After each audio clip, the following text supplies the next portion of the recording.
Bonjour à nouveau, merci de vous joindre à moi. Je suis Maryse Varou. Les informations suivantes sont publiées à des fins de divertissement. Elles peuvent être prises comme de la science-fiction ou d'une toute autre manière que vous jugerez appropriée. Que celui qui a des yeux voit. Avant de passer à de nouveaux sujets, je voudrais exposer certains des concepts de base les plus importants et nécessaires pour comprendre ce qui suivra. Et plus tard, je développerai également ces concepts. Les humains ont tendance à réduire tout ce qui existe en petits morceaux plus faciles à expliquer et à comprendre. Ils fragmentent ce qu'ils veulent étudier et analyser, et à partir de là, ils tentent d'expliquer le tout.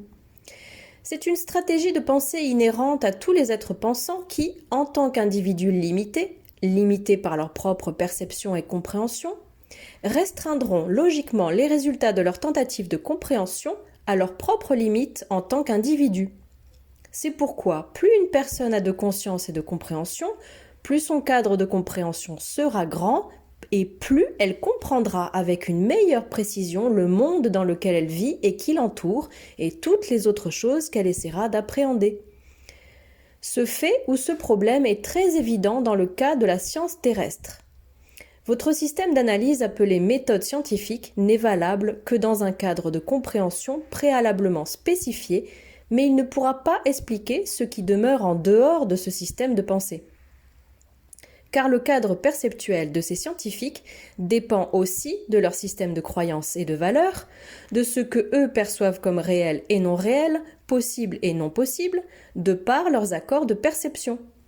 De ce fait, le cadre même de compréhension de votre science sera limité par le système de croyances convenu par les scientifiques qui l'appliquent. Dans le cas de la Terre, c'est ce que nous appelons le système de croyances et d'accords qui forme la matrice terrestre.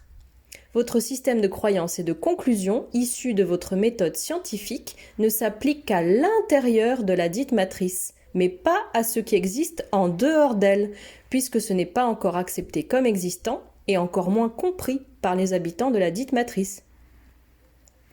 Autrement dit, la méthode scientifique crée un système autocontenu et auto-validé qui ne reflète pas tout ce qui existe, puisqu'il ne peut valider que ce qui se trouve dans le cadre des accords qui forment la matrice terrestre à laquelle il est soumis, et le fait que l'ensemble des accords qui constituent la matrice terrestre s'expansent ou non dépend d'un groupe d'entités humaines et non humaines appelés les contrôleurs de la Terre qui ne permettent pas l'expansion de conscience nécessaire pour comprendre les concepts et les vérités qui sont en dehors de ce qu'ils veulent. Et ils veulent qu'il en soit ainsi à des fins de contrôle et d'exploitation de la population. Et leur principal moyen d'y parvenir est d'utiliser la validation institutionnelle et grâce à elle de contrôler ce qui est réel et ce qui ne l'est pas, ce qui est possible et ce qui ne l'est pas. Je passe à la suite. Du point de vue de la compréhension non terrestre, le fait est que les humains n'ont pas évolué sur Terre comme le décrit la théorie de l'évolution des espèces de Darwin. Parce que les humains, en tant qu'espèces génétiquement définies, se trouvent sur d'innombrables autres planètes. Il existe des preuves d'au moins 400 000 civilisations avec des caractéristiques clairement humaines uniquement dans ce cadran galactique. Cela fait beaucoup d'humains. Il est vrai qu'il existe beaucoup de différences entre les innombrables variantes lyriennes d'êtres humains à l'extérieur dans l'espace. Certains ont une apparence plus humaine que d'autres, mais tous ont la même forme distinctive humaine. Et beaucoup de ces civilisations sont des êtres avec l'apparence et la génétique exacte des humains de la Terre, ne différant seulement que par des marqueurs génétiques mineurs, même si parfois importants. Mais vêtus d'une paire de jeans et d'un t-shirt, assis dans n'importe quelle station de bus, ils passeraient pour de simples êtres humains terrestres.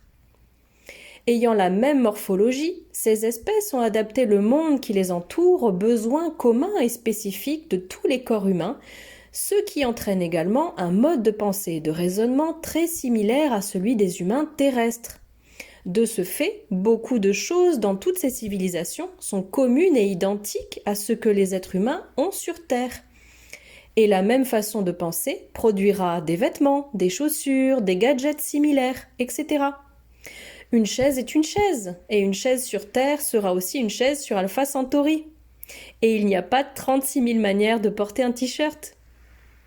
La compréhension commune qu'ont les civilisations humaines non terrestres de ce phénomène est que les êtres humains en général, en tant que race, viennent à l'origine des planètes qui orbitent autour de l'étoile Vega dans la constellation de la Lyre. Et c'est pour cette raison que l'ensemble des races humaines vivant dans l'espace sont appelées races lyriennes. Elles ont migré vers différents systèmes solaires de ce cadran galactique lors d'un événement connu sous le nom de la Grande Expansion lyrienne, qui fait elle-même partie de ce qu'on appelle les guerres d'Orion. Cependant, l'être humain est une espèce qui existait déjà avant ces événements et il est aussi prouvé qu'à la même époque que Vega, des êtres humains habitaient également de nombreuses autres planètes. Cela est très difficile à calculer car le temps en soi est très flexible lorsqu'il est en dehors d'un contexte établi. Tout comme la perception de la vitesse du passage du temps varie en fonction de la planète sur laquelle on vit. Il n'existe pas d'accord de perception unique pour la vitesse et la constance de l'écoulement du temps. Il est vrai qu'il existe un certain degré d'altération génétique artificielle chez les êtres humains de la Terre en tant que tels. Cependant, selon la compréhension qu'en ont les Taïgésiens et les Svaruniennes, cette altération génétique a été principalement effectuée grâce à l'utilisation du contrôle mental et du contrôle de la perception sur la population humaine. C'est donc réversible individuellement grâce à l'expansion de conscience que chacun peut effectuer. Toujours selon la compréhension qu'en ont les Taïgésiens et les Svaruniennes, les êtres humains en tant qu'espèces, à l'instar de toutes les autres espèces de plantes et d'animaux, ont toujours existé et font partie de l'expression même de l'univers. Ils sont tous l'univers lui-même, avec des variantes dans chacune de ces espèces, du fait de s'être adaptées à l'endroit spécifique où elles vivent, aux conditions climatiques et générales, parmi beaucoup d'autres choses. Parlons maintenant du concept de non-temps. Le temps lui-même n'étant relatif qu'à la conscience qui le perçoit, et n'étant qu'une illusion, par conséquent, l'univers a toujours existé. Il n'a jamais eu de commencement et n'aura jamais de fin. Et c'est la même chose pour tout ce qui vit dans l'univers.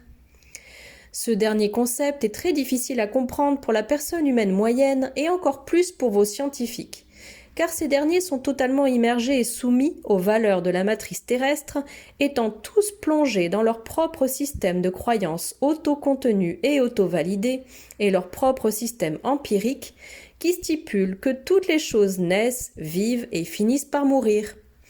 Donc ils en viennent à traduire ces idées et ces concepts en une réalité universelle, plus vaste, qui suit la même dynamique. Ils sont encore très loin de commencer à développer la capacité de comprendre ce concept de non-temps. C'est un reflet direct de l'orgueil démesuré et de l'égocentrisme des humains de la Terre, qui pensent qu'ils ont la capacité de comprendre le tout et toute chose en se considérant comme le centre de l'univers et comme les seules créatures pensantes et sensibles existantes. En conclusion, les êtres humains sont très présents partout, au moins dans ce cadran galactique. Ils vivent sur d'innombrables autres planètes et endroits en dehors de la Terre et ils font partie de l'essence même de l'univers. Merci pour votre écoute. Je vous embrasse fort. Marie Svaru.